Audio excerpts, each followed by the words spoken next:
அன்றைக்கும் அவர் விடுதலை கொடுக்கிறார், இன்றைக்கும் அவர் சுகம் கொடுக்கிறார். எல்லாரையும் அவர் நேசிக்கிறார். எல்லாருடைய வாழ்க்கையிலே அவர் ஆசீர்வாதத்தை கொண்டு வருகிறார். இதோ என் பக்கத்தில் நின்று கொண்டிருக்கிறானே சகோதரன், இவருடைய வாழ்க்கையில இயேசு செய்த ஒரு மிகப்பெரிய அற்புதம் என்னன்னா, இவர் பிறந்ததிலிருந்து தாய் தகப்பனை பார்த்தது கிடையாது. அப்பா அம்மா யார் என்றே இவருக்கு தெரியாது. இவர் ஒரு அனாதையாய் ரோட்டிலே வீசப்பட்டவர். பிறந்த உடனே கை குழந்தை இருக்கும் போது ரோட்டிலே தூக்கி வீசப்பட்டவர் இந்த சகோதரன். இவரை எடுத்து ஒரு வளர்த்தாங்க. அவங்களும் இவங்களை அதிக நேரம் வளர்க்கல.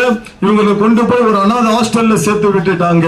இப்படி பெற்றோரால் புறக்கணிக்கப்பட்டு ஒரு அனாதையா ரோட்டில வீசப்பட்ட சகோதரன் உங்கள் மத்தியிலே ஆண்டவரால் பெற்ற அற்புதத்தை அவர் சொல்ல நீங்க கேட்பீங்க.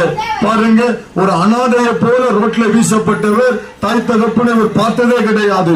சமீபத்துல அவங்க வளர்த்தவங்க கிட்ட கேட்டிருக்கிறாரு, எங்க அம்மா அப்பா எப்படி இருப்பாங்க? அவங்க சொன்ன ஒரு அடையாளம், உங்க அம்மாவுக்கு ஒரு